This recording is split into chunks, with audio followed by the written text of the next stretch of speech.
وہ دشمن جس نے محمد رسول اللہ کو گالی دی، نبی کی بیوی کو پر زنا کی تہمت لگائی اور کہا کہ عائشہ فلاں فلاں آدمی کے ساتھ غلط تعلقات ان سے قائم ہوئے، حضرت عائشہ کی برات میں پاک دامنی میں اللہ نے سورہ نور کے اندر 18 آیتوں کو نازل فرمایا۔ میرے بھائیوں، وہ عبداللہ ابن ابی جو نبی کو، نبی کی بیوی کو گالی دیتا تھا لیکن مر گیا، تو اس کا بیٹا کہنے لگا کہ اے اللہ کے رسول، آپ اپنی قمیض یا چادر آپ دے دیں تو میں اپنے باپ کے کفن کی جگہ پر اس کو ڈال دوں، شاید جب تک آپ کی چادر یا قمیض میرے باپ کے جسم پر رہے گی شاید اللہ تعالیٰ اس کے عذاب میں کمی کر دے۔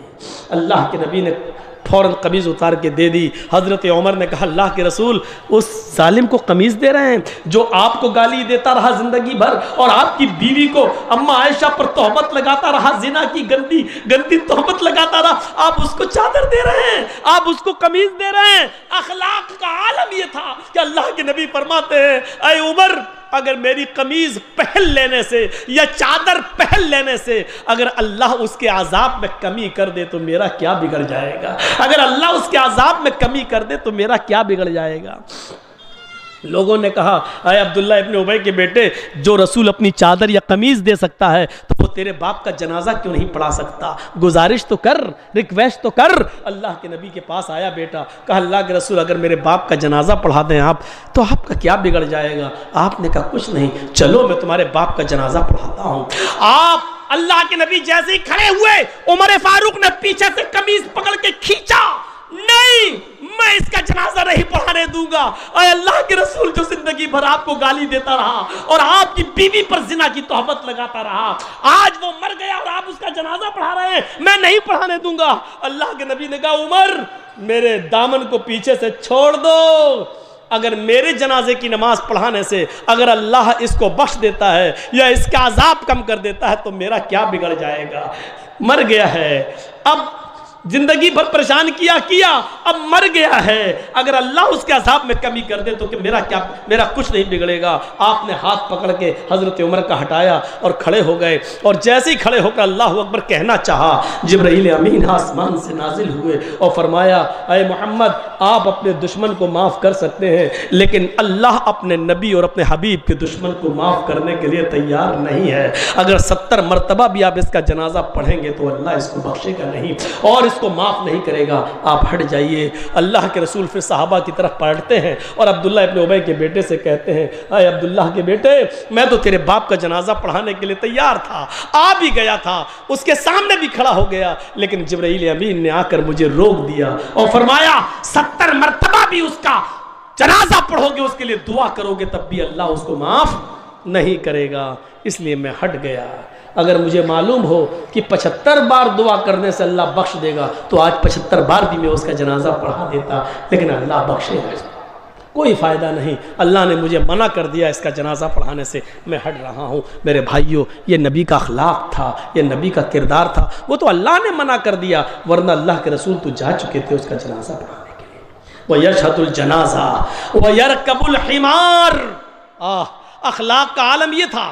آج سائیکل چلانے والے کو اگر بائک مل جائے تو بائک استعمال کرنے کے بعد وہ جلدی سائیکل نہیں چلائے گا، اچھی گاڑی چلانے کے بعد اب سائیکل چلاؤں، اور بائک چلانے والے کو اگر 4 ویلر مل جائے تو 4 ویلر چلانے والا جلدی بائک نہیں چلائے گا۔ 4 ویلر پہ چلنے والا ہوں میں، اب میں بائک چلا کر جاؤں گا یہاں سے وہاں؟ نہیں، اب میں بائک نہیں چلاؤں گا، میں تو 4 ویلر استعمال کرتا ہوں۔ لیکن نبی کے اخلاق کا یہ عالم تھا کہ نبی کو وہ سواری ملی جس پر آج تک نہ جرجیس بیٹھ سکا، نہ یوگی بیٹھ سکا، نہ مودی بیٹھ سکا، نہ جو بائیڈن بیٹھ سکا، امریکہ کا راشٹرپتی، نہ رشیا کا راشٹرپتی پوتن بیٹھ سکا۔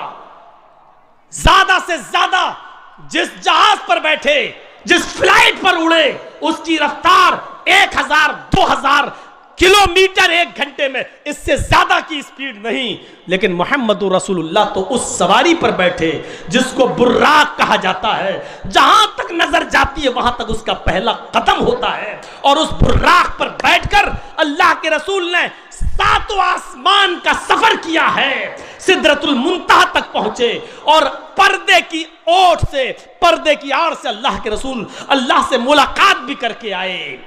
اللہ کو دیکھا نہیں. جو یہ کہتا ہے اللہ کے رسول نے اللہ کو دیکھا وہ جھوٹا ہے. اللہ کے نبی نے اللہ کو دیکھا نہیں.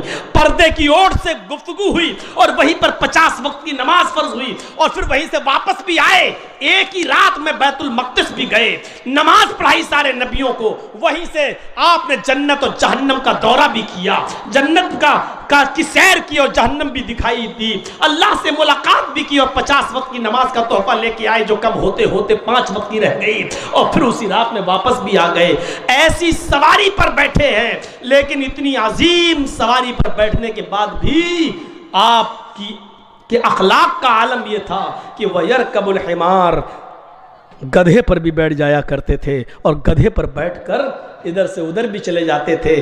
آپ کے پاس ایک کھچر تھا, آپ اس کھچر پر بھی بیٹھے, گدھے کی بھی سواری کی, اونٹنی پر بھی بیٹھے.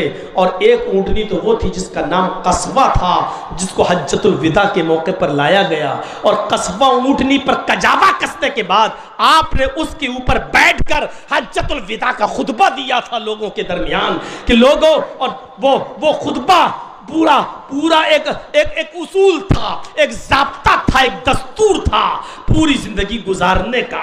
وہ کبھی فرصت میں سن لینا اس 20-25 منٹ کے اس خطبے کو جو میں 2-3 گھنٹے میں آپ کے سامنے رکھوں تشریح کرتے کرتے تو اس میں بہت ٹائم لگے گا. تو میرے پیارے ساتھیوں, میں بتانا یہ چاہتا کہ براق پر بیٹھنے کے بعد بھی آپ نے گدھے کی سواری کی. یہ نہیں کہا کہ میں براق پر بیٹھنے کے بعد اب گدھے پر بیٹھوں گا, نہیں, گدھے پر بھی بیٹھ جاتے تھے, اونٹنی پر بھی بیٹھتے تھے, کھچر پر بھی بیٹھتے تھے, یہ اور گھوڑے پر بھی. یہ نبی اکرم صلی اللہ علیہ وسلم کے اخلاق کا حال تھا, اخلاق کا عالم تھا. اور لاسٹ چیز وَيُجِيبُ دَعْوَةَ الْعَبْدِ, آپ غلام کی دعوت بھی قبول کر لیتے تھے.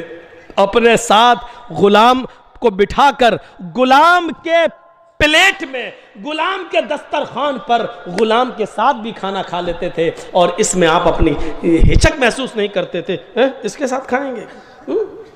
کبھی کبھی نوٹنکی باز اور ڈرامے بازوں کو آپ نے دیکھا ہوگا, میڈیا میں ان کی فوٹو آتی ہے کہ دیکھو فلاں چیف منسٹر نے, مکھ منتری نے فلاں دلت کے گھر میں کھانا کھایا ہے. یہ ایسے نوٹنکی باز اور ڈرامے باز آپ کو بہت ملیں گے, ایک ڈھونڈو تو 1000 ملیں گے.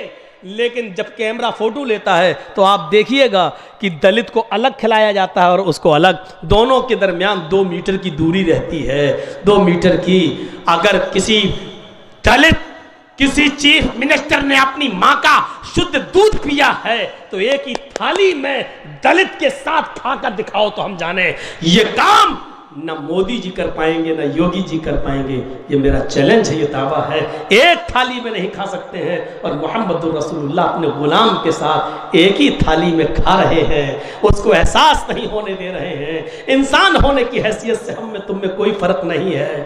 مقام و مرتبے میں اللہ کا رسول ضرور ہوں, لیکن انسانیت میں کوئی فرق نہیں ہے. تمہارے بھی 2 ہاتھ ہیں, میرے بھی 2 ہاتھ ہیں, تمہارے 2 پیر ہیں, میرے بھی 2 پیر ہیں, تمہاری بھی 2 آنکھیں, میری بھی 2 آنکھیں ہیں, تمہاری شادی ہوتی ہے, میری بھی شادی ہوئی ہے, تمہارے بیوی بچے ہیں, میرے بھی بیوی بچے ہیں, تمہیں سر درد بخار آتا ہے تو مجھے بھی بیماری ہوتی ہے, مجھے بھی سر درد اور بخار آتا ہے. میرے بھائیوں, آپ نے یہ ثابت کر دیا کہ انسان ہونے کی حیثیت سے کوئی فرق نہیں ہے ہم میں اور تم میں. اس لیے تمہارے ساتھ بیٹھ کے میں کھاؤں گا اور میرے ساتھ بیٹھ کر تم کھاؤ. یہ تصور تھا میرے بھائیوں, اس کو مٹایا تھا جنگ بدر کے موقع پر جب سواریاں کم تھیں اور ایک آدمی, ایک اونٹنی پر 3 لوگ سوار ہوتے تھے. 2 آدمی بیٹھتے تھے اور ایک اس کی لگام پکڑتا تھا, پھر وہ بیٹھتا تھا, پھر دوسرا اس کی لگام پکڑتا تھا. ایک اونٹنی 3 صحابی کو دی گئی تھی جنگ بدر میں, 2 بیٹھتے تھے, ایک چلاتا تھا. اللہ کے رسول کو الگ سے کوئی اونٹنی نہیں ملی. اللہ کے رسول کو جو اونٹنی ملی اس میں بھی 3 لوگ حصے دار تھے. نبی کے حصے میں جو اونٹنی آئی اس میں ایک علی حصے دار تھے, ابو دردہ حصے دار تھے, اور ایک خود اللہ کے رسول حصے دار تھے. اور تعجب کی بات یہ کہ جب اونٹنی پر سفر ہوتا تھا تو کبھی کبھی باری اللہ کے رسول کی آ جاتی تھی. اللہ کے رسول پھر اونٹنی کی لگام پکڑتے تھے اور علی اور ابو دردہ اونٹنی پر بیٹھتے تھے. اور آپ نے یہ حق چھینا نہیں. بہت کہا علی نے, بہت کہا ابو دردہ نے, ہم آپ کو پیدل نہیں چلنے دیں گے. لیکن اللہ کے رسول جو مساوات کا درس دینے آئے تھے, جو برابری کا درس دینے آئے تھے, انہوں نے کہا نہیں, تم جب اونٹنی کی لگام پکڑتے ہو تو ہمیں بھی پکڑنے کا موقع دیجئے۔ دراصل یہ اسلام کا وہ پرچار تھا جو 1400 سال کے بعد دکھانا تھا اور قیامت تک یہ بتانا تھا کہ محمد رسول اللہ نے اسپیشلسٹی اپنے اندر نہیں دکھائی ہے، کسی چیز کے اندر یہ نہیں دکھایا۔ آج ایک ایک نیتا کے پیچھے 20 گاڑیاں چل سکتی ہیں، لیکن محمد رسول اللہ وہ واحد لیڈر، وہ واحد نیتا ہے، وہ واحد لیڈر ہیں کہ جنہوں نے اپنے 2 صحابی کو کہا تمہارے بیٹھنے کی باری آئی، اے علی اب تم اونٹ پر بیٹھو، اور اے ابو دردہ تم اونٹ پر بیٹھو، اب میرا اونٹنی کا لگام پکڑ کے لے کے چلنے کی باری آئی، اب میں لے کے چلوں گا، اور ایسا کر کے دکھایا۔ اور اسی چیز کو دیکھ کر کبھی مہاتما گاندھی نے کہا تھا کہ اگر اسلام کی شعائیں، اگر اسلام کی روشنی اس بھارت پہ ڈال دی جائے تو بھارت بھی جنت کا ایک نمونہ بن جائے اور جنت کا ایک ٹکڑا بن جائے۔ ضرورت ہے اس اخلاق کو پیش کرنے کی، ضرورت ہے اس کردار کو پیش کرنے کی۔ میرے پیارے ساتھیوں، 1 بج گیا ہے اور میں بنگال میں عام طور پر 10 بجے پروگرام کرتا ہوں، 11:30 12 بجے ختم کر دیتا ہوں۔ یہ بنگال میں مجھے سب سے لاسٹ میں ٹائم دیا، آج آپ لوگوں نے ریکارڈ توڑا ہے میرا، ورنہ میں بہار اور جھارکھنڈ چھوڑ کے بنگال میں پروگرام اس لیے دے رہا ہوں کیونکہ یہاں ٹائم صحیح مل جاتا ہے، 9:30 10 بجے مجھے بٹھا دیتے ہیں، 11:30 12 بجے جلسہ ختم ہو جاتا ہے، لیکن آج آپ نے 11 بجے مجھے ٹائم دیا۔ بہرحال آئندہ خیال رکھیے گا، ہم بھی انسان ہیں، اب پوری رات جاگنا اب ہمارے بس کی بات نہیں ہے۔ میرے بھائیوں، ہم باڈی ہے، ہمارا بھی جسم ہے جو سکون چاہتا ہے۔ مسجد کے لیے پھر سے ایک بار تعاون کی اپیل کہ اللہ کے لیے اللہ کے گھر کو بناؤ۔ حضرت ایک چیز اور سن لیجئے، بس بات ختم کر دی، بیٹھ جائیے، تھوڑا سا بیٹھ جائیے۔ حضرت تمیم داری مسجد نبوی بننے کے بعد سب سے پہلا چراغ جو جلا تھا مسجد نبوی میں وہ تمیم داری نے جلایا تھا۔ 3 مہینے 4 مہینے کے بعد جب آپ عشاء کی نماز پڑھانے آئے تو دیکھا کہ چراغ جل رہا ہے، پوچھا کہ اس مسجد میں چراغ کس نے جلایا؟ کسی کے پاس تو تیل نہیں تھا کہ چراغ جلایا جا سکے، آج چراغ جل رہا ہے۔ جواب دیا تمیم داری چراغ لائے، تو اللہ کے رسول نے مسکراتے ہوئے کہا اے تمیم، تم نے مسجد میں چراغ نہیں جلایا، قد نورت الاسلام، آج تم نے اسلام کو روشن کر دیا۔ صرف مسجد تم نے نہیں چمکائی، پورا اسلام چمکا دیا۔ صرف مسجد تم نے روشن نہیں کی، پورا اسلام روشن کر دیا۔ یعنی مسجد کے اندر اگر کوئی کام کیا جائے تو مسجد کی مدد نہیں، پورے اسلام کی مدد ہو رہی ہے۔ مسجد میں روشنی ہو رہی ہے تو پورا اسلام چمک رہا ہے۔ اگر آپ مسجد کو مضبوط کر رہے ہیں اور بنا رہے ہیں تو آپ اسلام بنا رہے ہیں اور اسلام کو مضبوط کر رہے ہیں۔ یہ سوچ کر آپ مسجد کا تعاون کرتے جائیں۔